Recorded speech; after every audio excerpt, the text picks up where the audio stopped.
Oh my gosh. Right. Enough of the cat jokes. Oh.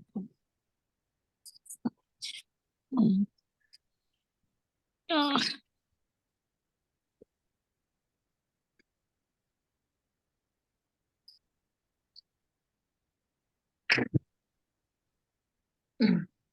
Well, I went for physical therapy on my back today, and they really gave me a workout.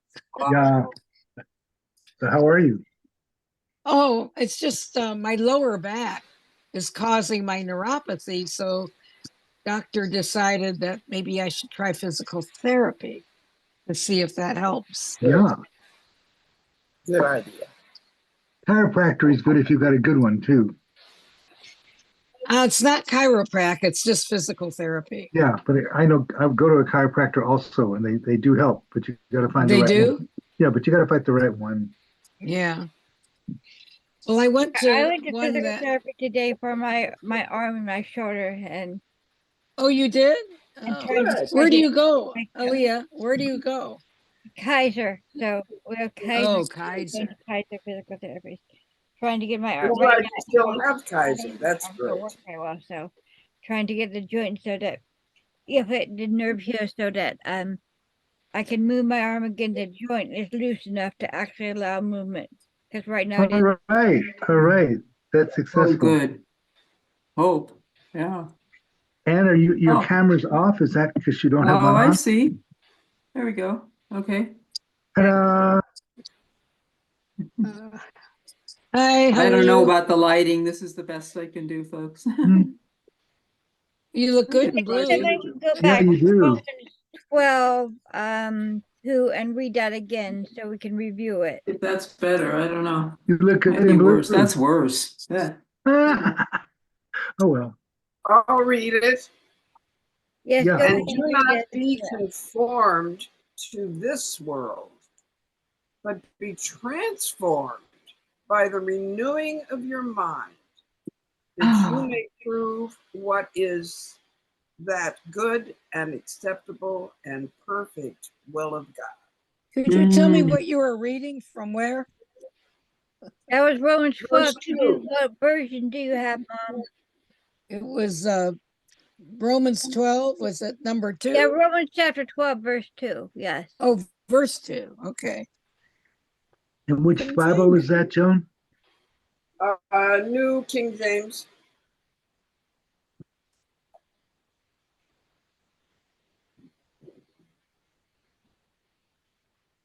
The verse mentioned that we must find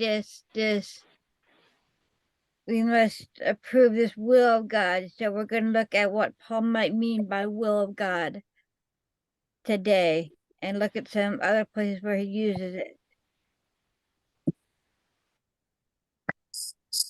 Could you tell me again what we're reading? Are we reading? I've lost. So we just read Romans chapter 12, verse 2, because we're going to look at Romans chapter 12. Okay, down we're there, at Romans chapter which is 12 will again. of I God, remember and that. try to see what Paul might mean by it. So we're going to be No, looking Oh, at okay. other places Yeah. where she's Paul a Catholic. She's got a Bible. Protestant do too, Oh Joan. no, what happened? Huh? I have a Bible. Oh no, what happened? Oh Yeah. no. Yeah, there we go. No longer the pattern of this world. Yes. Try to find out what is God's view, not the pattern of the world. That's good. Yeah. Don't mean to be sarcastic, but God's will according to who? Well, in this case, we want to know what Paul, who wrote Romans, meant by this. Sure. That's what I'm interested in, to understand what this verse means. I think what Paul originally might have intended by this verse is important. So.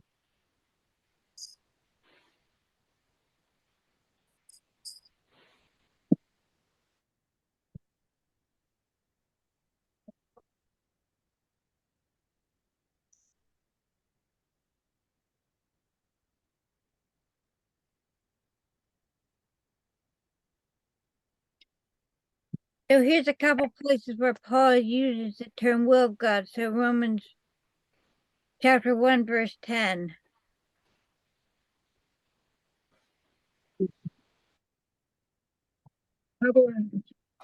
Love Chapter one 1, another. verse 10. Love one another with brotherly affection. Yeah. Outdo one another in showing honor. That's what I have on mine. That's not what I'm showing in mine. Let me What see do you the got? translation. 110 here says, making requests, if by some means, now at last, I may find a way in the will of God to come to you. Mm-hmm. That's this case, he's using the will of God to refer to what's going to happen. And he thinks what's going to happen is part of the will of God. So if he wants to come to them, it has to be in the will of God. Mhm. Similarly, you can see the same sort of thing happening in Romans 15, verse 32. 15:32. I'm Jewish. I don't have a Bible. Well, it just happens that I have it the same way. So, okay, I have the international version. So that by God's will I may come to you with joy and together with you be refreshed. Mm-hmm. In your company. James does use the phrase the will of God, that I Yes. may come to you with joy by the will of God and be refreshed together. Right, that is a sort of reverse so that by God's will I may come with you. So it's the same, just reversing the two phrases. Oh, okay. I didn't hear that. Yeah, so this is just Paul talking about wanting to come to them, and the question in his mind is only if it's in the will of God will he end up coming to them and therefore rejoice in that. So the question then is, one possibility that Paul is just talking about the fact that God is in control of everything, therefore things that happen must be in some way in the will of God. So let's look at this, how God is in control of everything. So 1 Chronicles 29, 11 to 12. Okay, First Chronicles. First Chronicles? Yes. Oh boy, So okay. that's back in the Old Testament. Yep, it certainly is. The good old days. Please. Okay. So it might Let's even be see. in a Tanakh, but it would not be numbered the same way because they don't necessarily use the same First Chronicles, what? chapter 29 verses 11 and 12. 29, okay, to 34, 29, 11 to 12, 11 to 12. Oh, the 12 is kind of a, wait a minute, this is 11. My sons, do not be negligent now, for the Lord has chosen you to stand before him and serve him, to minister before him and to burn incense. Then it gives some names of Levites. That's what I have in 11 and 12 of 29. Yeah, because I have in the first part of 11 that this God they're talking about is sovereign over all the sky and the earth. So it might be a difference in translation. Is it second? Oh, First Chronicles, huh? I'm in second. I think it's First Chronicles that you meant. That's the That's problem. First Okay, Chronicles. that makes sense.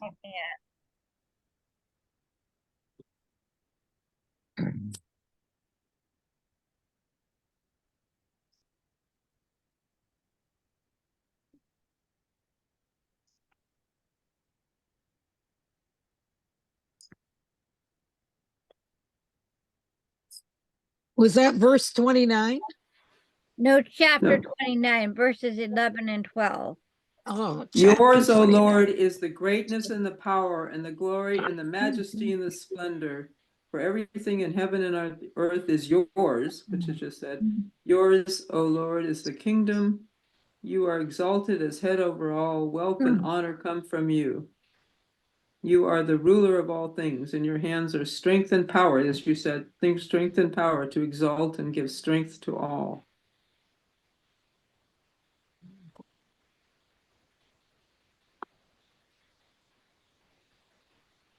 So how do you feel about the idea that God is sovereign over all things and in control over everything?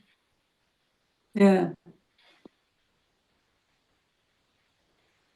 It's comforting. Uh-huh.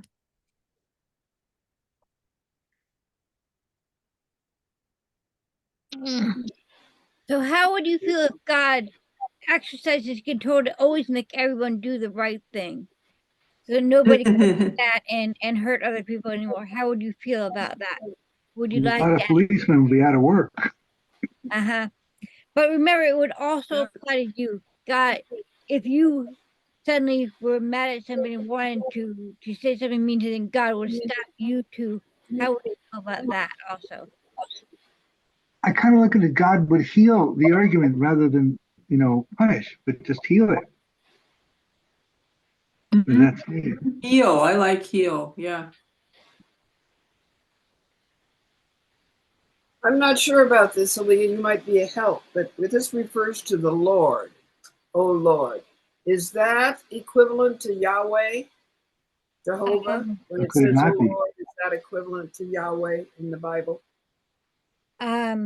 I mean, I'd I, have to look up the exact reference to see whether it's a oh, tetragrammaton or not. But usually, even if it's not a tetragrammaton, if they're saying Lord, they mean the God of Israel. Yahweh. it's not to pronounce God. You do not pronounce God's name. Yes, yes. So So Adonai is what you Name. say, and it shows they have fewer uh, letters than that in the so Hebrew after they because you do got not into the pronounce habit, God's they would name and you sometimes just just say use over Lord straight, say Lord, should not even come into the question of whether to pronounce a tetragrammaton or not. They would just use Lord. That was straight what it said. Yeah, And that they would so just clear who they were referring to. They knew they meant the God of Israel. That was their Lord. yeah. You just don't pronounce you don't say the name of God because you're not honoring God if you say the name God. But every breath you take, you're saying the name of God. I love that. Wait, yeah, but the Yahweh sound, I But there like is that. also a very important idea that you don't want to accidentally misrepresent God by applying his true name to something that does not belong to him. So you can avoid the problem entirely by never saying the name itself. Like people, it's swearing, there's the swearing, and just Uh-huh. you don't get to use God's name in Yeah. vain, however, here. Well, even in Hebrew, Adonai, Baruch atah Adonai. Adonai. Adonai means name of God. It doesn't mean God. It means name of God. Name of God, that's right, yeah. Mm-hmm. Because God did Eloheinu have melech name, it was very haolam. important to him, but he didn't want it misused. So to Yeah. avoid the possibility of misusing it, there was a habit of just not using it at all, because then you could never accidentally misuse it, because I would get very upset with people who applied his name to things that did not actually pertain to him. So people were Yeah, justifiably very careful of using the actual name. So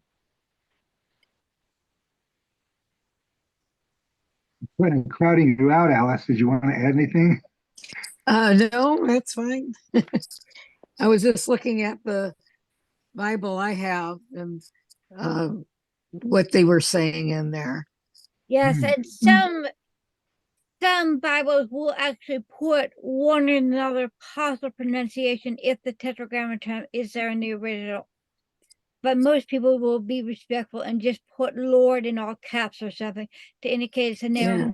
without actually suggesting people you try to pronounce it. Yeah, it says, Thine, O Lord, is the greatness and the power and the glory and the victory and the majesty. Wow. yeah, that's beautiful. Thank you, Alice. Yeah, yeah, it's one of the girls at your church gave me this Bible. And it doesn't say, it just says Holy Bible. Nice. Yeah. You can have that as you know that it's a gift too. That's wonderful. Yes, it was it's from that girl, the real cute girl with the blonde hair, and I can't think of her name, but she was coming to our Bible studies when I first started. She's still there. She's a very nice girl. So what He- sort of character do you think it would develop if God either always just made you do the right thing or resolved all the problems you never had to deal with anything where you're pushed towards doing the right thing and there was a choice to be made? What sort of character do you think that would develop? Maybe it would just be boring if you had no choices. I don't know. Well, I mean, I do sort of think that for me, it would make me less likely to develop a strong character that did make good choices in the future. If it was always like, I think it would be like trying to learn the piano by sitting in front of a player piano that just did the keys for you. I wouldn't actually learn that way, and I don't think I would No. how to actually connect Good point. God's moral will if God just actually fixed all the problems for me before I had to try to deal with them.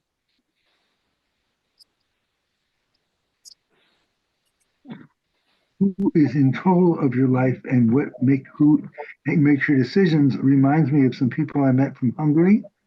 And when they were growing up, the Russians were in control of it. They told you what to do every step of the way. All of a sudden, 56 comes along, the Hungarians are free, and this guy said, we didn't know what to do with that. I mean, we really weren't used to making our own decisions, and we didn't know quite how to handle that. It was kind of liberating and anxious making because we weren't used to that. And I've heard people say that the system made people charitable because you had to give in taxes to help the less fortunate, but you weren't really processing the decision of actually helping other people around you that you saw in need. You just ended up Yeah. having the government or somebody do that for you. They took your money Yeah. and helped the people. You didn't actually do any of that yourself. You never practiced actually helping. You gave it the Oh. office. Yeah. So that question is if God did it for you. I think that would be a real question of whether you would actually get any practice in actually doing good things yourself.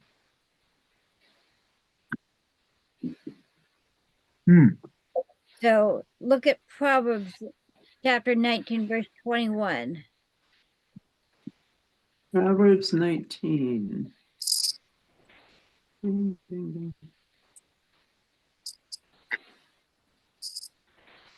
Psalms before or after? After. Proverbs 19, what verse? 21. I've got it here. Oh, good. Joan wins. There are many plans in a man's heart. Nevertheless, the Lord's counsel, that will stand. So it sounds, counsel just means kind of like a leading rather than a determining of what you would do. Yes, Mm-hmm. another That's translation is the purpose of the Lord, what God intends to happen. So the counsel Yeah, there, that what prevails. God's Yeah. plan is, that is what will actually happen. What verse was that? Verse 21 of chapter 19 in Proverbs. Oh, 19. I wasn't on 19. Okay. You can That's see why it the doesn't same make idea sense. in Matthew chapter 10, verse 29. Matthew 10:29. 10:29. Matthew 10:29. I got that too. 8, 9. Do I hear 10 going once, going twice? Yeah, really. 10:21. And are not Jesus is talking, I can tell. Go ahead, Joan. and are not two sparrows sold for a copper coin, and not one of them falls to the ground apart from your Father's will. You got me. That's interesting. So these are verses about God being in control. So do you think that's true? Are you certain that God is in control? Or does that seem doubtful to you? I kind of look at a lot of this as not God the Father up above pointing down to you, but the Christ that lives within you guiding. That's kind of my philosophy. Mm-hmm. But that's the important part. He is the more important part of me. Yeah. I think we can realize that God's also in the sparrow. Mm, The yeah. universal Christ, as Richard Rourke says, Christ is in everything. And that to me would be the Lord letting the sparrow die, I guess. Yeah. Sometimes it's the sparrow's turn. I've been thinking about the word will ever since we started studying this, because I thought of the will as God is telling you what to do, but it's more than that. It's like when you're talking to somebody in Spanish, as you start a sentence, sometimes you say, si Dios quiere, if God wills it, and then you say whatever you're going to say. But it's like God is protecting you. You go, okay, God, help me out. Okay, I got you handled. I've got you covered. And that's more the will of God is as much I'm protected and taken care of as much as this is what you need to do to follow the will of God. It's a will of God. Yes, help me out here. What do I need to do to follow that? Sometimes the whole point of the will of God is what your heart feels, what your heart does. That is the will of your life, is how your heart deals with that. Otherwise, you're using words. And that was the thing I was hearing this morning. So when the Protestant Reformation started, it also so did Guggenheim and all of the printed word, which is why many Protestants follow words a lot. And before that, Catholics were just kind of going with images. They didn't know how to read and write. It was a whole other world.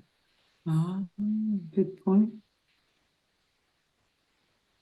I don't know where I'm going with that, so I'm stopping. Yeah, so But that's here a good point. he's talking about the sparrow and that they are not important in the big sense of how humans usually value things because they are sold for very small value coins. So therefore, in our usual hierarchy of what is important, these are not expensive, therefore not important. But God still has a will for them that is special and doesn't. Hmm. And But it God is does have paying a attention special to them. plan for us. Yeah. Yes, let's look at that in Ephesians 1, verse 11. Ephesians. We. Yeah. Paying attention is important. Ephesians 1, verse 11. Oh, in I don't know him we what. were also chosen, having been predestined according to the plan of him who works out everything in conformity with the purpose of his will. So this is another epistle of Paul, and he's here talking to the Ephesians, but he's also talking to the Christians and saying how, okay, God does have a purpose for you and he has chosen you. Mm. Reminder, yeah. Mhm. So what do you see as your relationship with God's will?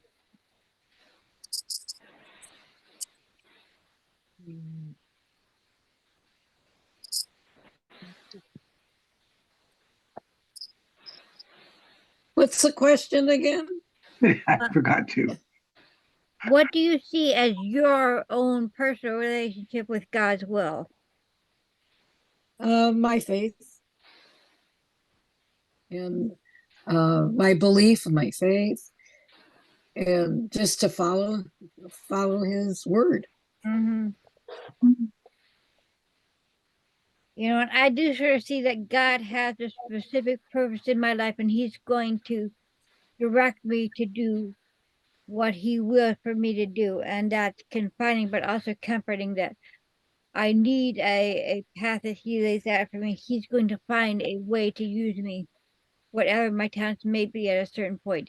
God will find a way to use that. So I just have to conform to that and trust God.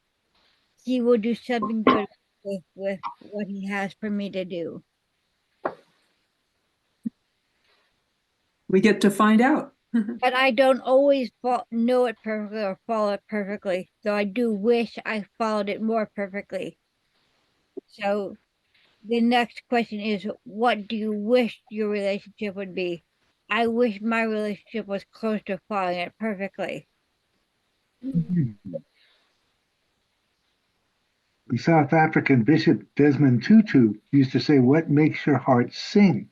I think when I find things that make my heart sing, that's when I'm connected to God the most. That way I know that that's the connection I've made because it's working. And that's one way to see that. Yeah, that's good. Oh, I love it. Your heart sing. Thank you. Sure. Happiness, joy. Yeah. Mhm. Sparks the thing. There's a car stopped in front of me, only in my lane, but I managed to stop the car, even doing the multiple braking, so the car behind me didn't have to hit me. And it's like, okay, thank you, God. Amen. We're all safe here. I'm glad I don't drive anymore when I hear that.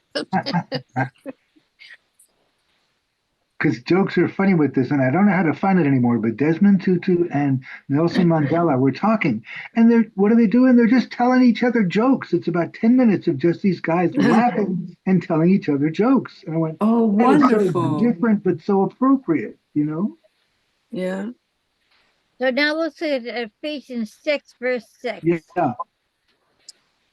What Wait a minute. book? Ephesians. So we were just Got Ephesians, Ephesians and we're 5. just saying Ephesians chapter 6. 6. verse 6. Verse 6. I got it. Yes. I think. Oh, read I it. got Read so on. I got Ephesians 5, but we're 6. So After be 5. sure.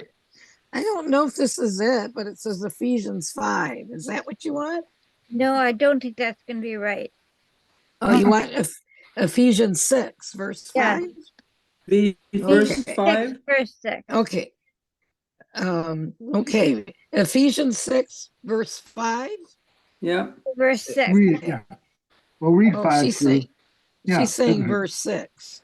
So is it 6 or 5? 6. Okay. Ephesians 6. 6. Okay. It says, not in the way of eye service as men pleasers, but as servants of Christ, doing the will of God from the heart.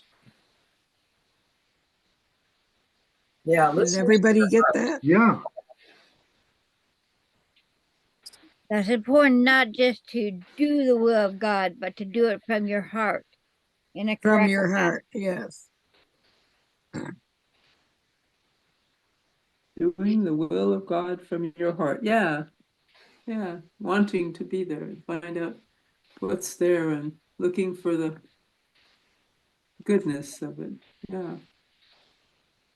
And keeping asking one of the questions, what would you have me do now? That backwards, forwards motion between the head and the heart. Yeah. So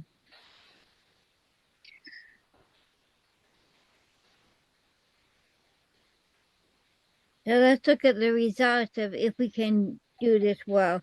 Look at Mark 3, verse 35. So Mark Mark chapter 3, verse 35. chapter 3. Uh-huh. Okay. Mark is 9:48. Matthew, Mark, Luke. I thought Luke, so Mark. 9:48. You guys studying Mark at the church, John? Okay, I have Yeah, Mark. the liturgy of the Episcopalian and the Lutheran Church. This is the year of Mark. Yes. Could you go over that again, Mark? What chapter? Mark chapter 3, verse 35. Okay, 3. Verse 35? Yes. Okay. Whoever This is does Jesus God's will is speaking. my brother and sister and mother and father, I should think. But anyway, Mhm.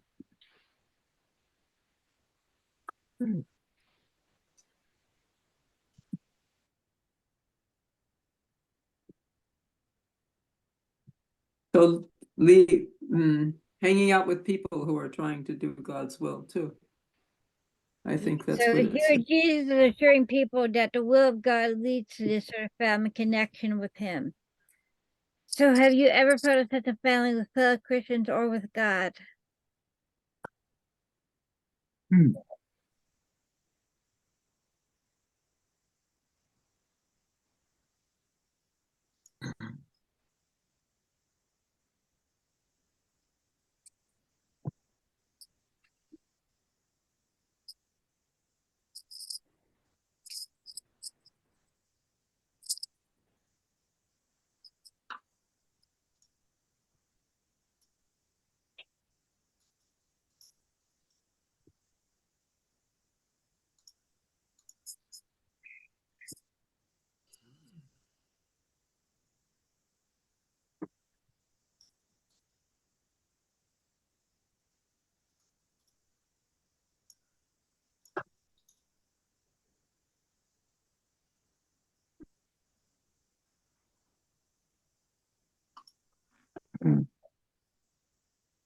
So have you ever had a sense of family with fellow Christians or with God? Say that again. Yeah, please. Have you ever had a sense of family with fellow Christians or with God? A sense of family. Mhm. Sense of family with fellow Christians. Yes, I have with different Yes. Yes. understand. We're having this right here. Yes, Yeah. with Sense a of good family to good me. church, I often felt a sense of family that they Yes. look out for one another and we take care of one another. Mhm. When I do the Zoom classes with Episcopal classes, it's I feel a sense of family. Hmm. Mhm. St. Tim's. Do you reach out to God for a sense of assurance or a sense of identity? Sense of assurance, yes. Hmm. Hmm. And asking for teaching too, which I guess is identity, asking for teaching. So I thought Nadine was supposed to be here. I Yeah. don't see her. Yeah. I don't, maybe she just had sometimes with technology, you can just have trouble connecting sometimes. I know, had I've had Wi-Fi Whatever that. it happens to working me. properly. Yeah, that happened No, to me. it happens to everybody. Yeah.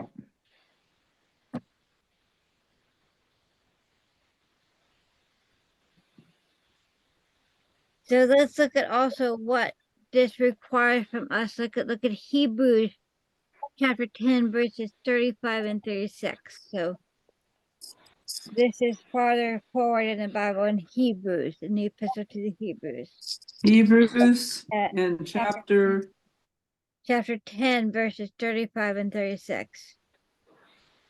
8, chapter 9, chapter 10, 35 and 36, 10, 35 and 36, 32, 34. So do not throw away your confidence. It will be richly rewarded. You need to persevere so that when you have done the will of God, you will receive what God has promised. For in just a very okay, let's stop you. What you will receive what God has promised. Yeah, So we need stopping. perseverance here. And let's Yeah, look at First Thessalonians chapter 4, verses 2 through 3. First Thessalonians. Whee! We're having a fun time here. Doing all the Pauline epistles, a lot of the epistles turn out to be Pauline. So Okay. Oh, Paul, so in the New lot of Testament, the main Thessalonians. section Where are of you? epistles is just all these names related Yeah, to Romans, all Colossians, Ephesians, Thessalonians, all these things. These are all epistles. These are all letters, and a lot of them were written by Paul. They're the Pauline epistles. There's a lot of them. Oh, thank you. Yeah, all to all the Greek community. So Thessalonians what? 4, 2, and 3. 2 and 3. Oh, here's 4. Here's 2, 3. For you know, oh, I'm sorry. Joan, do you have that? No, Okay. For you know what instructions we gave you by the authority of Lord Jesus. He's saying what instructions Paul gave you. It is God's will that you should be sanctified, that you should avoid sexual immorality. Be sanctified.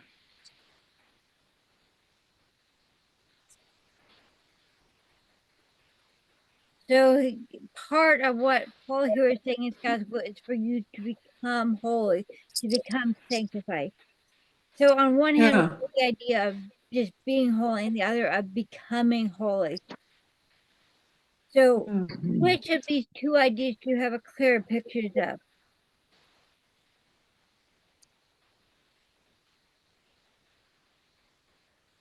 Which becoming holy or being sanctified? Oh, Yes, what's the difference? being sanctified or just being holy.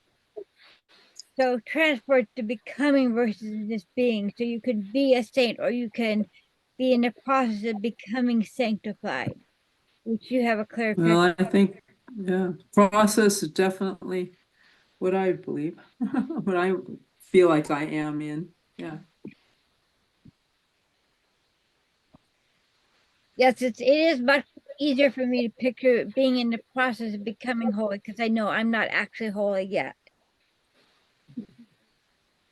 Be patient. God isn't finished with me yet. Yeah, I like that. Thank you, Dan. Anything I read about Thomas Merton always talks about being closer and closer to being sanctified, being more prayerful, more There's aware of what progress. God's will is. Keep growing. Yeah. Wow. So here Yes. Paul is saying that the will of God is focused on being in the process, not necessarily having arrived already, but just being in the process. Right. Okay. But sometimes that's a lot. As I know for me, I can't say, yes, I've made it and I have become holy, but I can say I'm committed to the process of eventually becoming holy. That Mhm.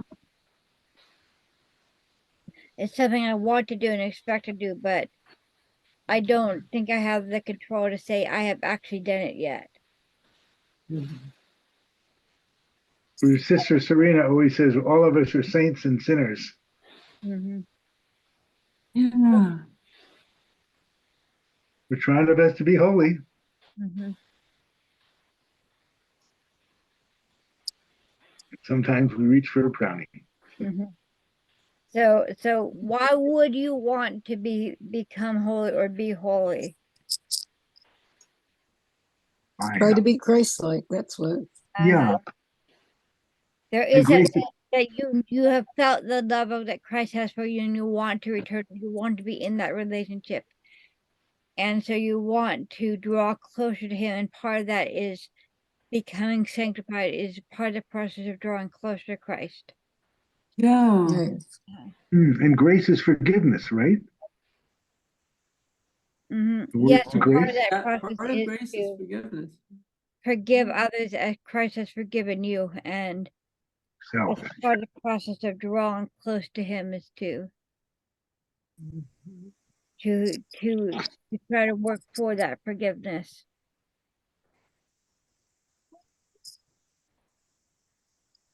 So First Peter 2:15.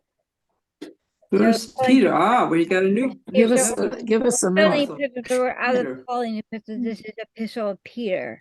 Peter. First Peter 1 or 2? No, this is chapter 2, First Peter, but chapter 2. So the first epistle of Peter, but chapter 2, 15. First epistle, not second epistle, but chapter 2. And Two. then verse what? 15. 15. Hey, I have that. Yay, Yay, Joan. Joan. Therefore, Submit yourselves to every ordinance of man for the Lord's sake, whether to the king or the supreme or the governors, as to those who are sent by him for the punishment of evildoers and for the praise of those who do good. This is kind of telling us to follow the laws of the land, to do what. Yeah, this is one of those render unto Caesar what is Caesar's I was verses. going to say that. Yeah. Yes, so, and then continue to the next verse too. 15, Joan. For this is the will of God, that by doing good you may put to silence the ignorance of foolish men, Wow. as free yet not using liberty as a cloak for vice, but as bondservants of God. Liberty.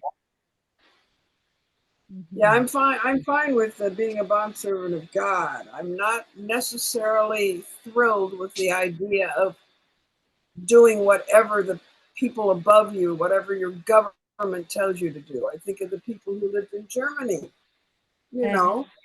Many of them just did what they were told to do, and afterwards they thought, "Oh my gosh, why did I follow that?" Mm-hmm. So it takes some understanding of what's actually going on and what Yeah.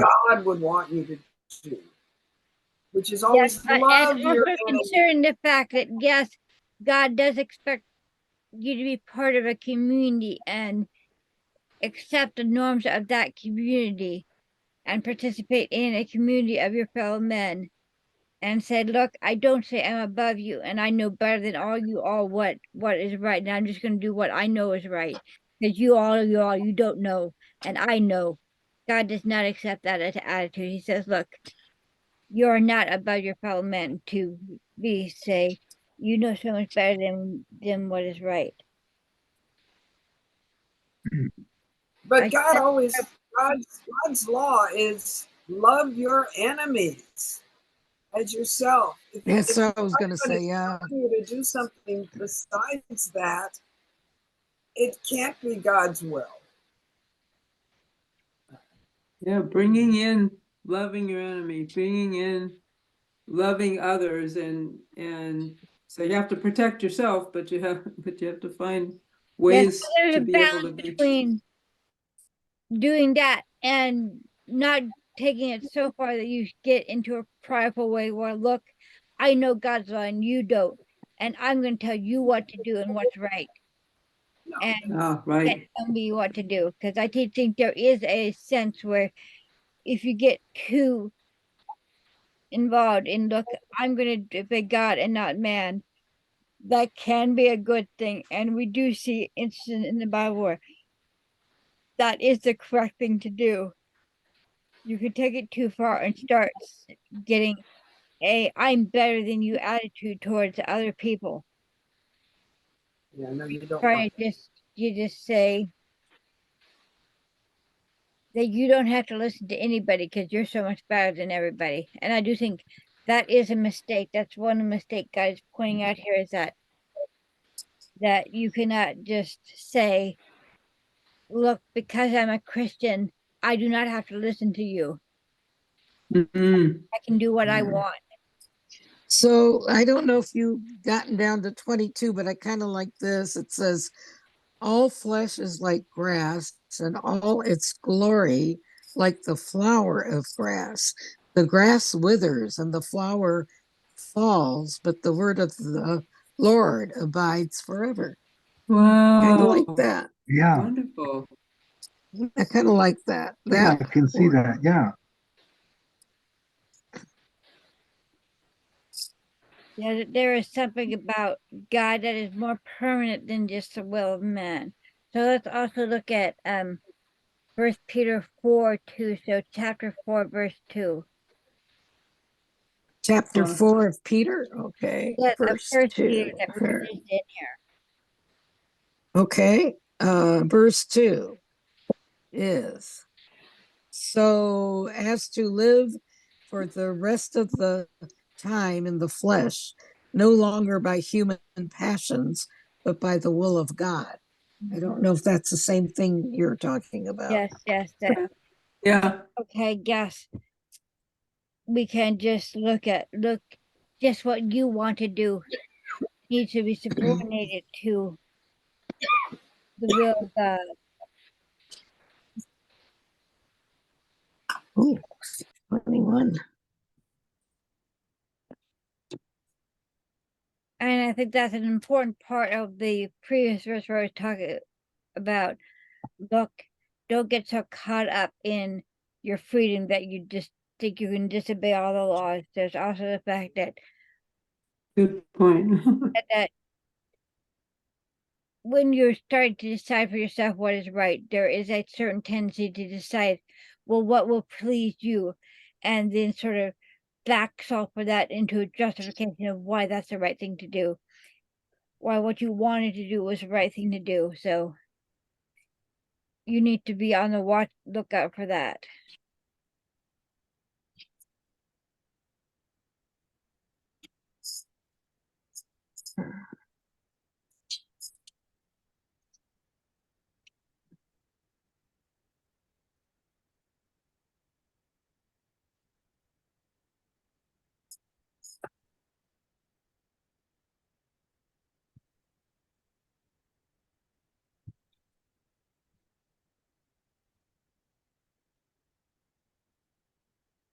So as we've been looking at the will of God today, what do you think you've learned about God's will? And what other questions you still have?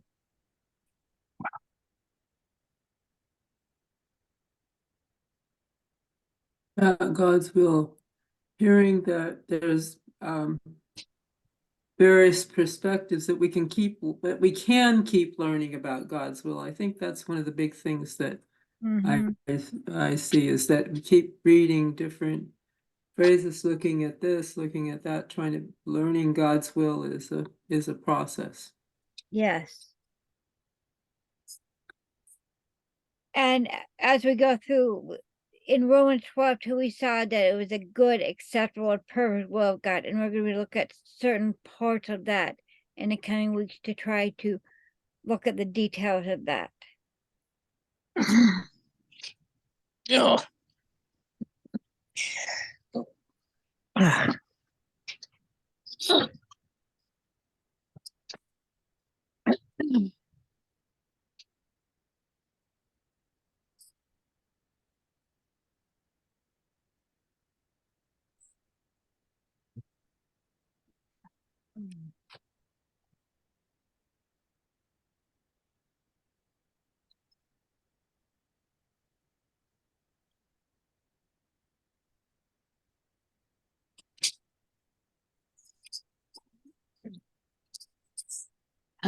Yes. No. Hey, is she almost done? No. I just wondered. So we're almost done here. Does anybody have any more comments or questions about the will of God to discuss today? And can come back and discuss this again later on. Yeah, right. It was interesting that phrase, good, acceptable, and perfect. So even though we may not always follow the perfect will of God, we can still do good, in terms of the will of God. I mean, Try to do good. That's all we can do. Keep trying to do I think good. part of that is also we are in the process of being sanctified. We are in the process of being made perfect. Even though we aren't perfect now, there is a journey and a process going on. That's a good way to think. Participate in and say, we will learn gradually what is good and what is perfect and get closer to that over time. Because nobody is perfect. Except God. There you go. Right. Except God. Okay, I'm going to turn off the Okay. recording to have a little private prayer time.